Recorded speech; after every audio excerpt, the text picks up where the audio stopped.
नमस्कार दोस्तों, आप सभी का स्वागत है आपके अपने YouTube चैनल विभा शहरावत पर। दोस्तों, जितिया की व्रत कथा आइए सुनते हैं। सालों पहले नर्मदा नदी के ठीक पास कंचवटी नाम का एक नगर बसा हुआ था। वहाँ राजा मलयकेतु का शासन था।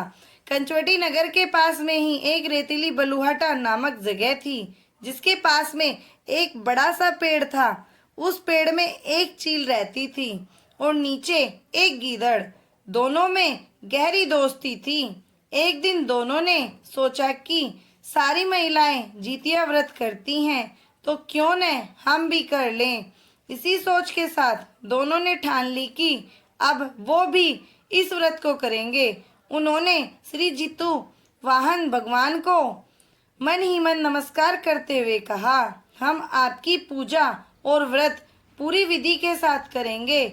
जैसे ही व्रत का दिन आया तो पास के ही एक धनवान व्यापारी की मौत हो गई। उसको अंतिम विदाई देने के लिए बालुहटा ने ही लाया गया, जहां गीदड़ और चील रहते थे। व्रत के दिन गीदड़ ने मरे हुए व्यक्ति को देखा तो उसे भूख लग गई। वो खुद को रोक नहीं पाई और मांस खाने की वजह से उसका व्रत उसी वक्त टूट गया। उस व्यापारी ने सबको चील ने भी देखा था, लेकिन उसने व्रत के कारण उसे नहीं खाया। उसके बाद चील और गीदड़ दोनों अगले जन्म में कंचवटी के भास्कर नामक ब्राह्मण के घर में बेटी के रूप में पैदा हुए।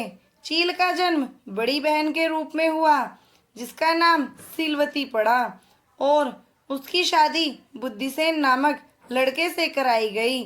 गीदड़ का जन्म उसकी छोटी बहन कपूरावती के रूप में हुआ। समय होने पर उसका विवाह कंचवटी के राजा मलयकेतु से उसके पिता ने करवाया। भले ही कपूरावती विवाह के बाद कंचनवटी की रानी बन गई हो, लेकिन उसे बेटे का सुख नहीं मिला। उसके घर जितने भी बच्चे जन्म लेते थे वो उसी दिन मर जाते थे। ऐसा होते होते कपूरावती काफी परेशान हो गई।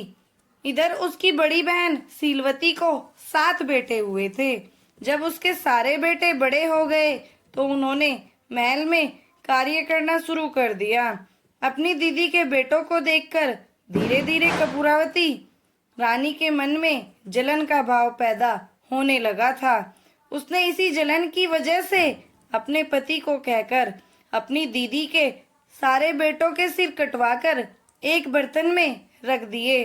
उन सभी 7 बर्तनों को कपूरावती ने लाल रंग के कपड़े से ढक लिया और अपनी दीदी सीलवती के पास भिजवा दिया।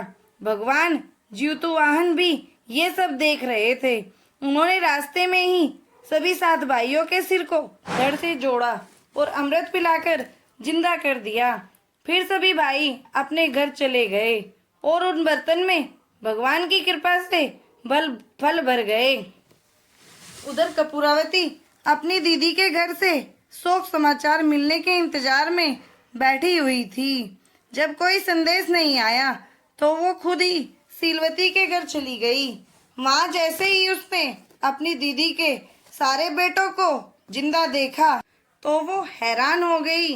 कुछ देर बाद उसने दीदी सीलवती को अपनी हरकत के बारे में बताया। उसने कहा कि किस तरह से उसने बर्तनों में उसके बेटों के सिर काटकर डाल दिए थे और जोर जोर से रोने लगी।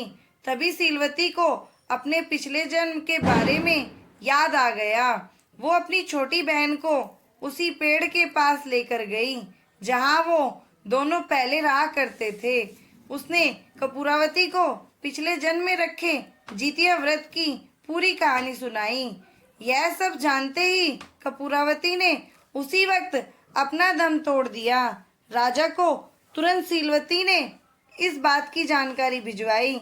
अपनी पति के बारे में दुख भरा समाचार मिलते ही राजा वहां पहुंचे और कपूरवती को उसी पेड़ के नीचे अंतिम विदाई दी। दोस्तों, इस कहानी से हमें यह सीख मिलती है कि बुरे कर्म कभी भी पीछा नहीं छोड़ते। गलत कामों की सजा को भोगना ही पड़ता है। दोस्तों, अगर आपको मेरी ये कहानी अच्छी लगी हो तो प्लीज़ मेरे चैनल को लाइक करें, सब्सक्राइब करें, शेयर करें और कमेंट करें। धन्यवाद दोस्तों।